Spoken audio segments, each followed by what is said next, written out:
అందరికి శనార్థులు మంచిగున్నారులా నేను వచ్చేసిన ఇయాల సుతం సూపర్ వార్తలు పట్టుకొచ్చిన ఇంకెందుకు ఆలస్యం మొదలు పెద్ద వార్తలు చూద్దాం పారి తెలంగాణ పదం ఎక్కువ వాడొద్దట అది చెప్పడానికి రాకేష్ రెడ్డి ఎవలట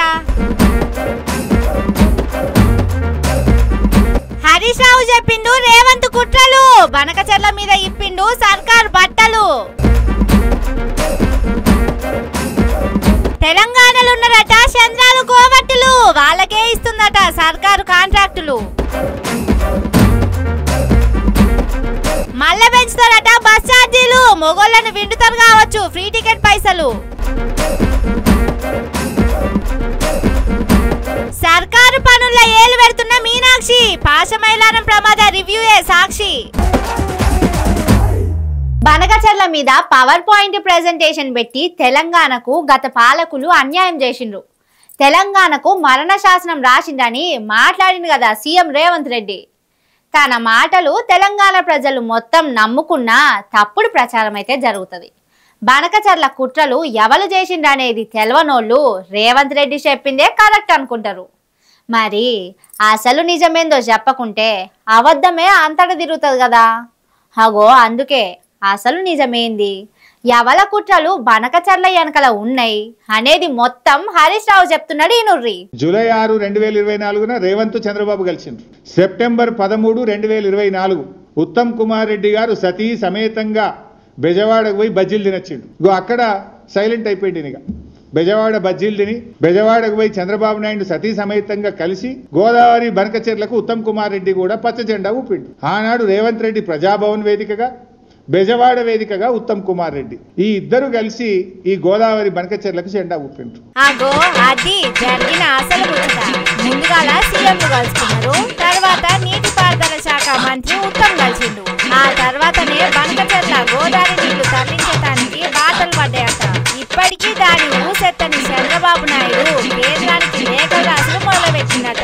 నవంబర్ 15, 2024 నాడు ఆంధ్రప్రదేశ్ ముఖ్యమంత్రి చంద్రబాబు నాయుడు గారు ఇది నిర్మలా సీతారామన్ గారికి లెటర్ రాసిండు. మీరు కలవంగానే లైన్ చూడండి. ఫస్ట్ రేవంత్ కలిసిండు, సెకండ్ ఈయన పోయి రేవంత్ రెడ్డి గారు దూలంగానే ఉత్తమ్ కుమార్ రెడ్డి సతీ సమేతంగా వేయించిండు బెజవాడకు. ఈయన సెప్టెంబర్ లో పోగానే నవంబర్ నెలలో రేవంత్ మన చంద్రబాబు నాయుడు గారు నిర్మలా సీతారామన్ కు గోదావరి బనకచెర్ల ప్రాజెక్టుకు డబ్బులు ఇవ్వండి అని చెప్పి రాశాడు. దీని తర్వాత మళ్ళీ డిసెంబర్ నెలలో 80,000 కోట్లు ఇయ్యింది మాకు అని చంద్రబాబు నాయుడు గారు డిసెంబర్ లో నిర్మలా సీతారామన్ గారికి ఉత్తరం రాసిండ్రు. దీన్ని బట్టి తెలుస్తలేదా ఎవరు తెలంగాణకు మరణ శాసనం రాసిండ్రో అని అంటున్నాడు హరీష్ రావు. ఓగాల గత ప్రభుత్వమే బనకచెర్లకు సపోర్ట్ చేసిందనుకుంటే అప్పటి ఆంధ్రప్రదేశ్ ముఖ్యమంత్రి జగన్ ఎందుకు కేంద్రానికి ఉత్తరాలు రాయలేదు, ఎందుకు మాకు పైసలు ఇయ్యండి అని కేంద్రాన్ని కోరలేదు, ఎందుకంటే అప్పుడు సపోర్ట్ లేదు ఏం లేదు కాబట్టి అన్నట్టు చెప్పిండు. ఈ సీఎం రేవంత్ రెడ్డి ఇచ్చిన పవర్ పాయింట్ మీద కూడా మాట్లాడిండు. సో నిన్నటి పవర్ పాయింట్ ప్రెజెంటేషన్ అది హైదరాబాద్ లో ఇచ్చినట్లేదు, అమరావతిలో ఇచ్చినట్టుంది. ఆ పీపీటీ చూసిన వాళ్ళకి ఏమనిపిస్తుంది అంటే ఇది తెలంగాణ ప్రభుత్వం తయారు చేసిందా లేక చంద్రబాబు నాయుడు గారు తయారు చేసి అమరావతికి వెళ్ళి ఈయనకు పంపిండా అనేటువంటి అనుమానం మాత్రం ఎవరికైనా కలుగుతుంది. ఏంది సారు ఒక్కసారే అంత మాట అంటిరి అంటే ఇంకా రేవంత్ రెడ్డి చంద్రబాబు చెప్పినట్టే వింటున్నాడా? తాను ఏది చేయమంటే అది చేసినట్టే చెప్తున్నారు. అది ఎట్లనో కొద్దిగా మంచిగా చెప్పుండ్రి. చంద్రబాబు గారు బనకచెర్ల మీద కేంద్రానికి రాసిన లేఖలు గాని ఆయన మాట్లాడిన మాటలు గాని నీ పవర్ పాయింట్ ప్రెజెంటేషన్ లో ఎక్కడ నువ్వు చూపలేదు, దానికి స్థానం దొరకలేదు. ఇప్పుడు కాళేశ్వరం ప్రాజెక్టును అడ్డుకున్నాడు చంద్రబాబు నాయుడు, పాలమూరు ఎత్తిపోతల పథకాన్ని, దిండి ఎత్తిపోతల పథకాన్ని, తుమ్మిళ్ల లిఫ్టును, భక్తరామదాస్ లిఫ్టును, ఎన్నో తెలంగాణ ప్రాజెక్టులను నేను అడ్డుకున్నాడు. దానికి ఎందుకు నీ పీపీటీలో చూపించలేదు? ఆంధ్రప్రదేశ్ ప్రభుత్వము మన తెలంగాణ ప్రయోజనాల్ని ఎలా దెబ్బగొట్టిందో ఒక్క ముక్కనన్న చూపించినావా నేను? ఓహో అందుకా మీరు అట్లా అన్నది. మీరు చెప్తుంటే ఒకలను ఇంకొకరు కాపాడుతున్నట్టే ఉన్నది హరీష్ రావు సారు. ఆ పవర్ పాయింట్ ప్రెజెంటేషన్ హైదరాబాద్ లో కాదు నిజంగా అమరావతిలో తయారు చేసినట్టే కొడుతున్నది. అట్లనే సీఎం రేవంత్ రెడ్డి బీఆర్ఎస్ పార్టీని సచ్చిన పాము అన్నాడు కదా, అగో దాని మీద కూడా సలాకి కాల్చి వాత పెట్టినట్టు మాట్లాడిండు. బనకచెర్ల గట్టే బాబేమో రేవంత్ రెడ్డికి బంగారమో లెక్క కనబడుతుంది. బనకచెర్లను ఆపాలని పోరాటం చేస్తున్న బీఆర్ఎస్ పార్టీ ఏమో ఈయనకు సచినపాము లెక్క కనబడుతుంది. మరి సచినపామే అయితే ఎందుకు కళలు కూడా బీఆర్ఎస్ పార్టీని కలవరిస్తున్నావు? అసలు నువ్వు ఉపన్యాసం ఇస్తే కేసీఆర్ పేరెత్తకుండా బీఆర్ఎస్ గురించి మాట్లాడకుండా ఏదైనా ఒక ఉపన్యాసం మాట్లాడతావా నువ్వు? అసలు సచినపామును ప్రెస్ మీట్ పెట్టినప్పుడల్లా మైకు ముంగడికి వచ్చినప్పుడల్లా కలవరించాల్సిన పనే ఉన్నది. ఎందుకంటే బీఆర్ఎస్ సచినపాము కాదు, అది సంపే పాము. శివలింగానికి నాగుపాము ఎట్లా చుట్టుకొని ఉంటదో తెలంగాణకు ఎసొంటి నష్టం జరిగే ముచ్చట వచ్చినా, అన్యాయం చేసే కుట్రలు జరిగినా పడిగా విప్పి బుసగొడతదనేది రేవంత్ రెడ్డికి బాగా తెలుసు కాబట్టి సచినపాము అని కలవరిస్తున్నాడు అన్నట్టు చెప్పిండు. అదే ముచ్చట మీద సీఎం రేవంత్ రెడ్డికి గట్టి హెచ్చరికలు చేసిండు. నువ్వు పిసిసి అధ్యక్షుడిగా ఉన్నప్పుడు ఈ రాష్ట్రంలో ఉప ఎన్నికలు జరిగితే నీ అధ్యక్షతన జరిగిన ఎన్నికల్లో కాంగ్రెస్ పార్టీ డిపాజిట్ గల్లంతైంది. అప్పుడు కాంగ్రెస్ పార్టీ చచ్చిన పామైందా? ఈ చచ్చిన పాము లాంటి చౌకబారు ముచ్చట్లు మాకు చెప్పకు, నీ రాహుల్ గాంధీకి చెప్పుకునేది ఉంటే. ఈ అతి తెలివితేటలు అవసరం లేదు మిస్టర్ రేవంత్ రెడ్డి గారు.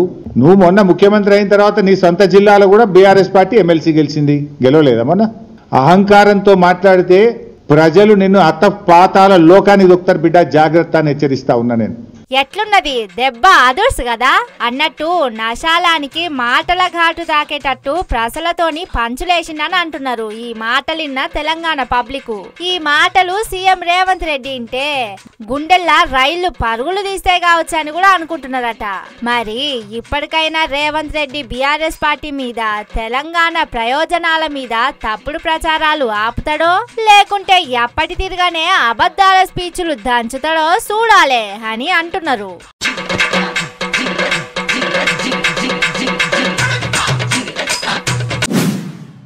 రాజకీయ లీడర్లు కులం పేరుతోని, మతం పేరుతోని, ప్రాంతం సెంటిమెంట్లతోని పాలిటిక్స్ చేస్తుంటారు. ప్రజలను రెచ్చగొట్టే మాటలు మాట్లాడి వాళ్ళ వైపుకు, వాళ్ళ పార్టీ వైపుకు తిప్పుకుంటున్నారు. పాపం ప్రజలు అసలే అమాయకులాయే. లీడర్లు ఏం చెప్తే అది నమ్మి జెండాలు పట్టుకొని తిరుగుతుంటారు. అయితే అట్లా ఉండొద్దని చెప్తున్నాడు ఎమ్మెల్యే పైడి రాకేష్ రెడ్డి. ఒక్కసారి తన మాటలు వినుర్రి. ఇంకా ముందు కూడా ఈ తెలంగాణ పదాన్ని తక్కువ వాడండి. తెలంగాణ రాష్ట్రం వచ్చింది, తెలంగాణ సంస్కృతి బ్రహ్మాండంగా ఉన్నది. కాబట్టి దయచేసి ఇంకోసారి చెప్తున్నాను, కొన్ని సమస్యలు వచ్చినప్పుడు రాజకీయ నాయకులు కూడా ఇప్పటి కూడా ఇంకా తెలంగాణ వాడుతున్నారు. ఇన్నరా తెలంగాణ పదాన్నే తక్కువ వాడాలన్నట. ఇది ఎక్కడి చిత్రం కావచ్చు? తెలంగాణలో పుట్టి, తెలంగాణలో పెరిగి, తెలంగాణ మీద ప్రేమ ఉన్నోళ్ళు తెలంగాణ అనుకుంటే ఏమంటారు? జై ఆంధ్ర అంటారా లేకుంటే జై మహారాష్ట్ర అంటారా? ఆనాడు ఉమ్మడి ఆంధ్రప్రదేశ్ రాష్ట్రంలో యనమల రామకృష్ణుడు స్పీకర్ ఉన్నప్పుడు దాస్యం ప్రణయ్ భాస్కర్ ను తెలంగాణ అనే పదాన్ని అసెంబ్లీలో వాడొద్దని చెప్తే ఇప్పుడు బీజేపీ ఎంపీ పైడి రాకేష్ రెడ్డి తెలంగాణ పదాన్ని తక్కువ వాడాలి అని తెలంగాణలకు హితబోధ చేస్తున్నాడు. తెలంగాణ రాష్ట్రం వచ్చింది, తెలంగాణ సంస్కృతి బాగానే ఉన్నది కాబట్టి తెలంగాణ పదాన్ని తక్కువ వాడితే మంచిదట. అట్లయితే దేశానికి స్వతంత్రం వచ్చి 77 ఏళ్లు దాటింది. భారతదేశం అభివృద్ధిలా ప్రపంచ దేశాలతోటి పోటీ పడుతున్నది. అయినా అప్పుడెప్పుడో స్వతంత్రం రాకముందు వాడిన వందే మాతరం నినాదం, జై భారత్ నినాదం ఎందుకు పలుకుతున్నారు ప్రజలు? ఎందుకంటే దేశం మీద ఎవలకు ప్రేమ తగ్గలేదు కాబట్టి. దేశానికి అన్యాయం జరిగితే, ప్రజలకు ప్రమాదం పొంచి ఉన్నదని తెలిస్తే వందే మాతరం, జై భారత్ అనే నినాదాలే దేశమంతటిని ఏకం చేస్తది కాబట్టి. అందుకే ఇంకా వందే మాతరం, జై భారత్ నినాదాలు చెప్తున్నారు. చెప్పాలే కూడా. అట్లాంటిదే ఎమ్మెల్యే సారు జై తెలంగాణ నినాదం తెలంగాణ రాజకీయాల మీద దాడి జరుగుతుంటే, తెలంగాణ లీడర్లను కించపరిచినట్టు మాట్లాడితే, తెలంగాణ ఆడోళ్లను, తెలంగాణ సంస్కృతిని అవమానపరిచినట్టు వార్తలు రాస్తే ఊకోవాలనా బీజేపీ ఎమ్మెల్యే సారు? తెలంగాణలో పుట్టి తెలంగాణ ప్రజలు వేసిన ఓట్లతోని ఎమ్మెల్యేగా గెలిచి ఆంధ్రోళ్లు మాట్లాడినట్టు తెలంగాణ పదాన్ని తక్కువ వాడాలని ఎట్లంటావు బీజేపీ ఎమ్మెల్యే సాబు? అంటాం. తెలంగాణలో పుట్టిన ప్రతి బిడ్డ జై తెలంగాణ అంటాం. తక్కువ కాదు, ఇంకోసారి ఎక్కువనే అంటాం.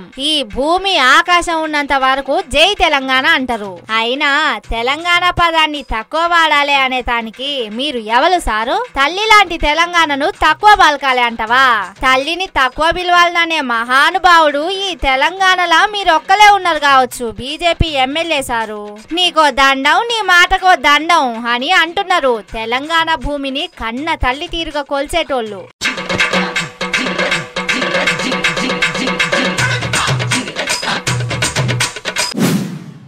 ఇప్పుడంతా కోవట్టుల రాజకీయం నడుస్తున్నట్టే కొడుతున్నది తెలంగాణలో. ఒక్కో లీడరు ఒక్కో తీరు కోవట్టులు ఉన్నారు అంటున్నారు. వాళ్ళ మాటలు వింటుంటే ఎవని కోవట్టులో తెలుస్తలేదు.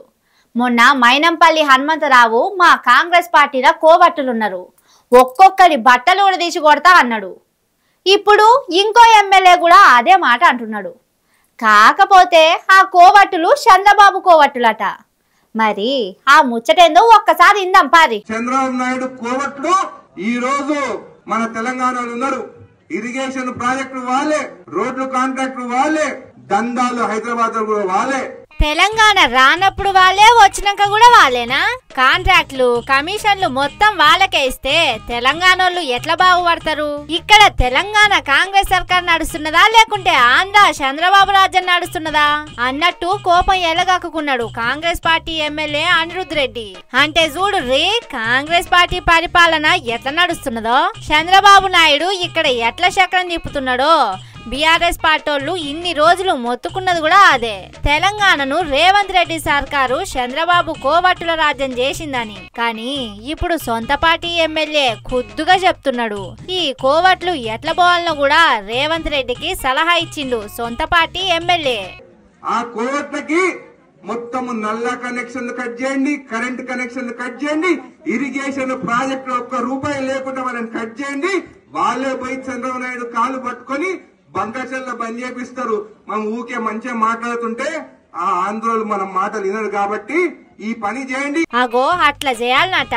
అట్లయితేనే చంద్రబాబు కోవట్టులు దారికి వస్తారట. గోదావరి నుంచి రాయలసీమ ప్రాంతానికి నీళ్లు తరలించకపోయే బనకచెర్ల ప్రాజెక్టును బంద్ పెట్టిస్తారట. అంతేగాని కేంద్రం చుట్టూ తిరుగుడు, పవర్ పాయింట్ ప్రెజెంటేషన్లు ఇచ్చుడు, మైకుల ముంగడికి వచ్చి పాత సర్కార్ను నోటికి ఎంతొస్తే అంత తిట్టుడు ఎన్ని చేసినా లాభం లేదట.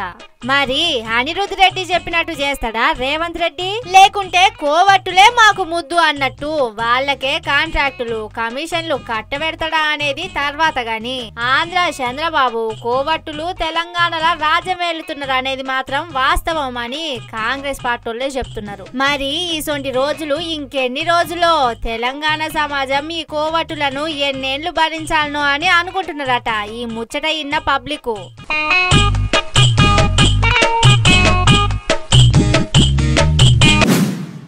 పార్టీలు వేరు, ప్రభుత్వాలు వేరు.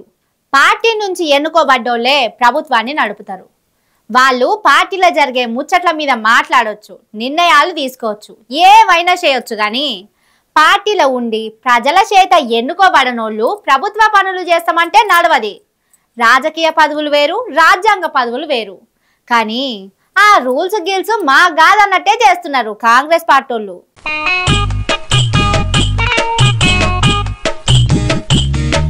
అంతా మా ఇష్టం, అంతా మా ఇష్టం, ఎడా పెడా ఏమి చేసినా అడిగేదేవర్రా, మా ఇష్టం అన్నట్టు ఎట్లా చేస్తున్నారో చూడుర్రి. కాంగ్రెస్ పార్టీ ఇన్ఛార్జే ముఖ్యమంత్రి అయినట్టు సమీక్షలు ఎట్లా చేస్తున్నదో చూసిండ్రా. మీనాక్షి నటరాజన్ కాంగ్రెస్ పార్టీకి ఇన్ఛార్జి మాత్రమే, అంతేగాని సర్కార్ల భాగం కాదు కదా. మరెందుకు పాశమైలారం ఫ్యాక్టరీ పేలుడు కాడికి వచ్చింది? వస్తే మంచిదే గాని పార్టీ తరపున రావాలి. ఆగమైనోళ్లకు కాంగ్రెస్ పార్టీ తరపున సాయం చేస్తానని చెప్పాలి. మా పార్టీ మీకు అండగా ఉంటదని చెప్పాలి గాని మంత్రులను ఎంటేసుకొని వచ్చి సమీక్షలు చేసుడేంది? అగో మంత్రి దామోదరం రాజనరసింహ వంగి వంగి రిపోర్టులు చూపెడుతున్నాడు. తెలంగాణ సర్కార్ ను నడిపించే నిర్ణయాలు మీనాక్షి నటరాజనే చేసినట్టు మంత్రి గారికి చెప్తున్నది. ఇట్లా ఎక్కడనున్నదా? ఏరే రాష్ట్రం నుంచి ఇక్కడి సర్కార్ల ఏది వెట్టుడు ఎక్కడదని అంటున్నారు. ఇది చూస్తున్న తెలంగాణ వాదులు. అయితే కాంగ్రెస్ పార్టీ ఇన్ఛార్జ్ మేడం ఇప్పుడే కాదు, ఇంతకు ముందు కూడా సచివాలయంలో సమీక్షలు చేసిందట. కమాండ్ కంట్రోల్ రూమ్ కు చేరి పార్టీ మీటింగులు పెట్టిందట. మరి ఇక్కడి ప్రజల ఓట్లతోని గెలిచిన ఎమ్మెల్యేలకు, మంత్రులకు, ముఖ్యమంత్రికి పరిపాలన చేయొస్తలేదా? లేకుంటే వాళ్ళ పాలన ఈమెకు నచ్చలేదా? ఒకవేళ నచ్చకుంటే హైకమాండ్ కు చెప్పి సక్కదిద్దే ఉపాయం చేయాలి. అంతేగాని ప్రభుత్వం కార్యాలల్లో ఏలు పెట్టే రూల్ ఎక్కడిది? ఎన్నో ఏండ్ల నుంచి కాంగ్రెస్ పార్టీలో పనిచేస్తున్నది, ఎన్నెన్నో సర్కార్లను చూసింది. గాయంత రాజ్యాంగం కల్పించిన పదవులల్లా జోక్యం చేసుకోవద్దని తెలియదా అని అంటున్నారు కొందరు. ఇంకా కొందరైతే ఈ సర్కార్ కు తెలంగాణను ఏలుడు శాతగాకనే మీనాక్షి నటరాజను రంగంలోకి దిగుతున్నదని అంటున్నారు. ఎవరు ఏమన్నా ఇట్లా తెలంగాణ ప్రభుత్వ కార్యాల ఏలువెట్టుడు తెలంగాణ నాయకత్వం తల దించుకునే ముచ్చటని అంటున్నారు చాలా మంది.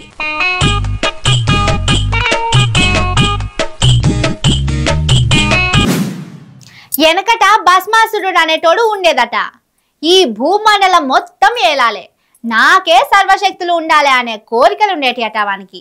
అందుకోసం కఠోర తపస్సు చేసి ఎవల నెత్తి మీద చెయ్యి పెడితే వాళ్ళు బూడిద అయ్యే వరం పరమశివుని ద్వారా పొందిండట. అట్లా ఇచ్చిన వరాన్ని పరీక్షించేటందుకు శివుని నెత్తి మీద చెయ్యి పెట్టాలని చూసిండట. సరే, ఇప్పుడు ఈ కథ ఎందుకు చెప్తున్నానే కదా మీ అనుమానం. ఈ వార్త చూస్తే మీకే అర్థమైతది, చూడుర్రి. భస్మాసురుని తీరుగా ఓట్లేసి గెలిపించిన ప్రజల నెత్తి మీదనే చేయి పెట్టే పని చేస్తున్నదట కాంగ్రెస్ సర్కారు. మళ్ళొకసారి ఆర్టీసీ బస్సు టికెట్ రేట్లు పెంచుతుందట.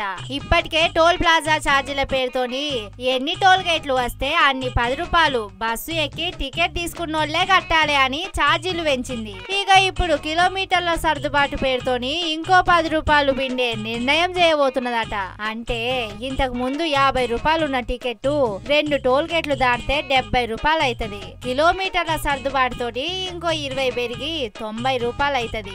ఇద్దరు ఆలుమొగలు బస్ ఎక్కిపోతే భార్యకు 0 టికెట్, భర్తకు పెంచిన ఛార్జీల టికెట్.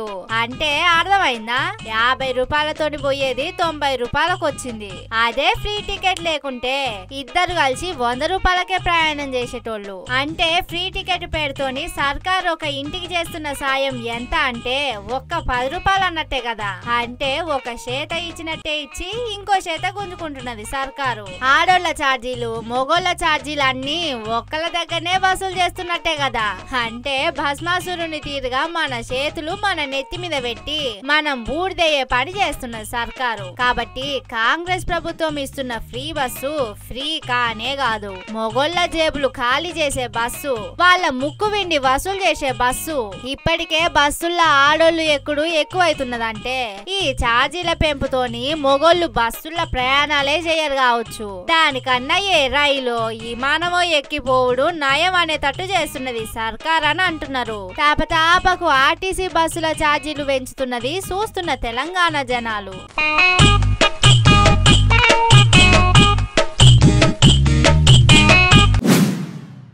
ఇవి ఆటి ముచ్చట్లు. ఇంకిని సూపర్ ముచ్చట్లతోటి మళ్ళొస్తా. చూస్తూనే ఉండుర్రి మన తీన్మార్. ఇదే అసలు తీన్మార్.